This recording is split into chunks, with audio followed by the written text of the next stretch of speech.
ذلك ظن الذين كفروا فويل للذين كفروا من النار أم نجعل الذين آمنوا وعملوا الصالحات كالمفسدين في الأرض أم نجعل المتقين كالفجار.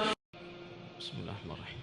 صاد والقرآن ذي الذكر بل الذين كفروا في عزة وشقاق كم أهلكنا من قبلهم من قرن فنادوا ولا تحين مناص وعجبوا أن جاءهم منذر منهم وقال الكافرون هذا ساحر كذاب أجعل الآلهة إلها واحدا إن هذا لشيء عجاب. وانطلق الملأ منهم أن امشوا واصبروا على آلهتكم إن هذا لشيء يراد ما سمعنا بهذا في الملة الآخرة إن هذا إلا اختلاق أأنزل عليه الذكر من بيننا بل هم في شك من ذكري بل لما يذوقوا عذاب أم عندهم خزائن رحمة ربك العزيز الوهاب أم لهم ملك السماوات والأرض وما بينهما فليرتقوا في الأسباب جند ما هنالك مهزوم من الأحزاب كذبت قبلهم قوم نوح وعاد وفرعون ذو الأوتاد وثمود وقوم لوط وأصحاب الأيكة أولئك الأحزاب إن كل إلا كذب الرسل فحق عقاب وما ينظر هؤلاء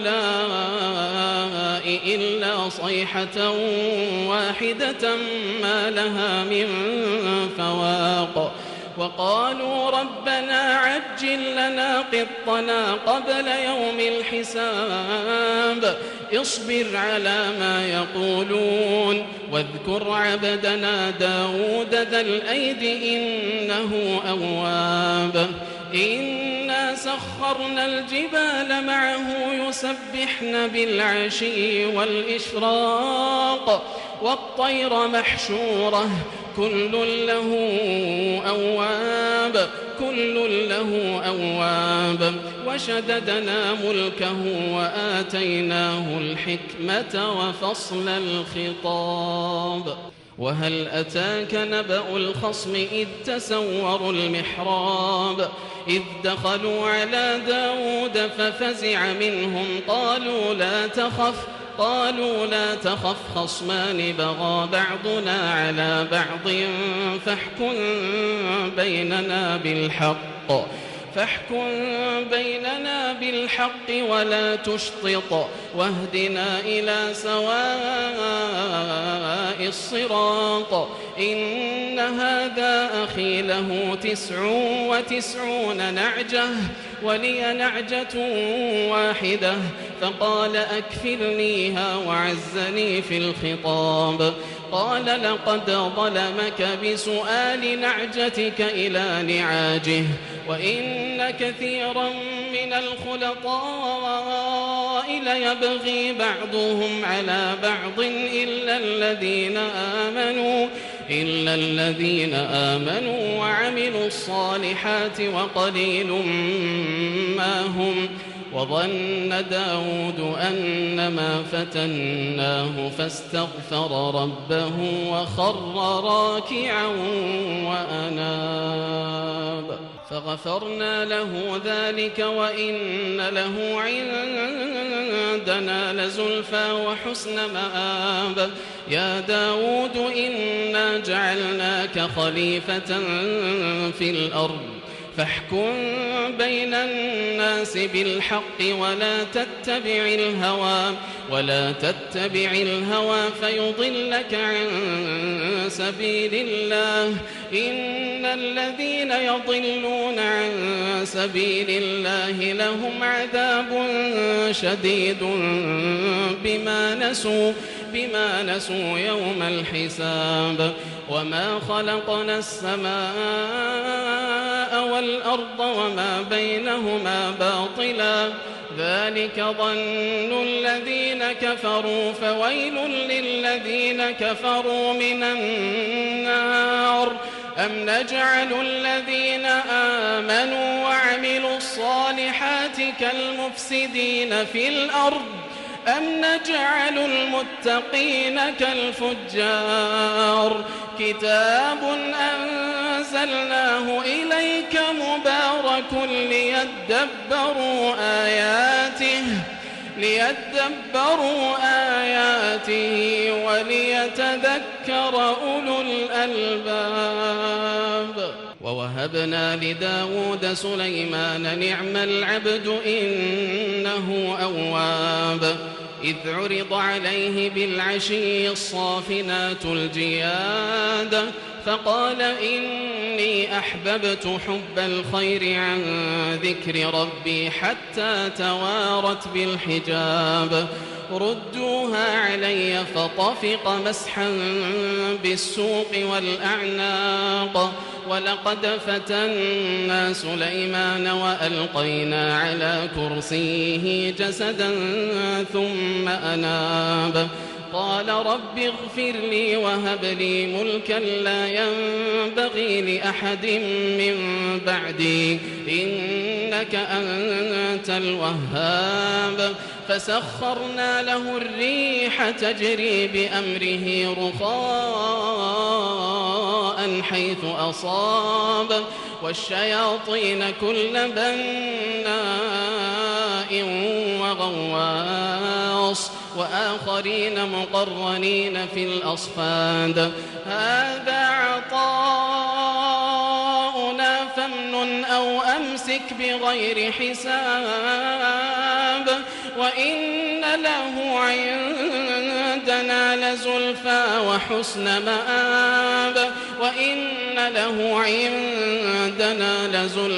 وحسن مآب.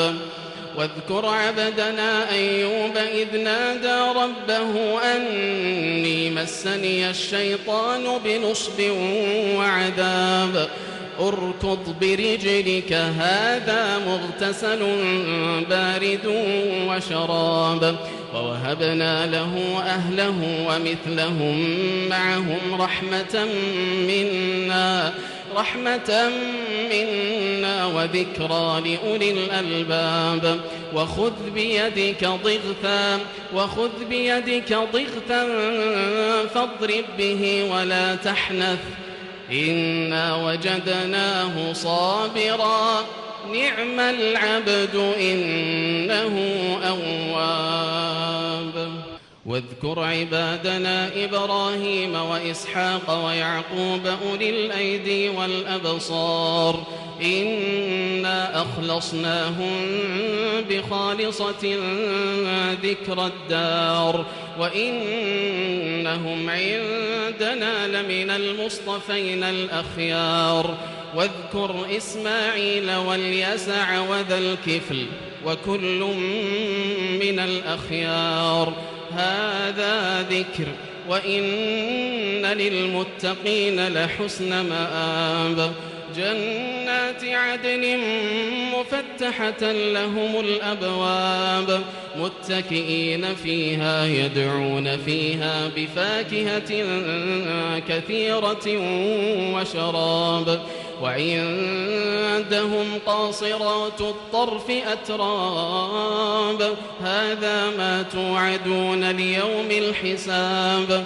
إن هذا لرزقنا ما له من نفاد. هذا وإن للطاغين لشر مآب.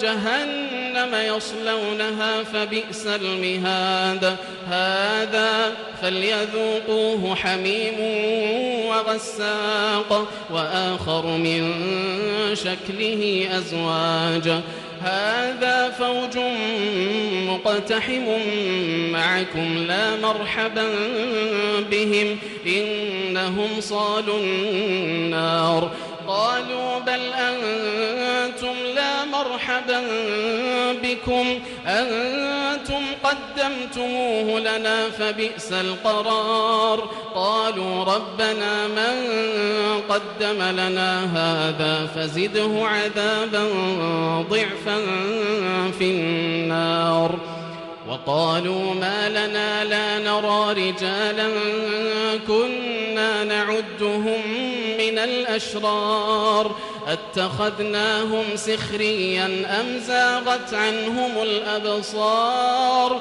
إن ذلك لحق تخاصم أهل النار قل إنما أنا منذر وما من إله إلا الله الواحد القهار رب السماوات والأرض وما بينهما العزيز أنتم عنه معرضون ما كان لي من علم بالملأ الأعلى إذ يختصمون إن يوحى إلي إلا أنما أنا نذير مبين إذ قال ربك للملائكة إني خالق بشرا من طين فإذا سويته ونفخت فيه من روحي فقعوا له ساجدين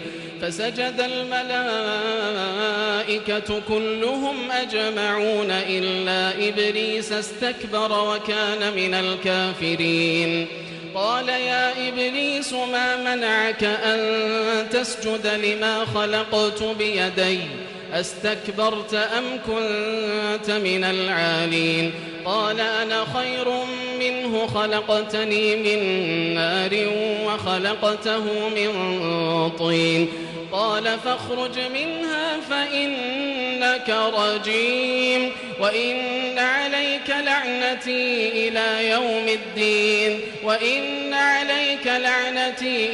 يوم الدين قال رب فأنظرني إلى يوم يبعثون قال فإنك من المنظرين إلى يوم الوقت المعلوم قال فبعزتك لأغوينهم أجمعين إلا عبادك منهم المخلصين قال فالحق والحق أقول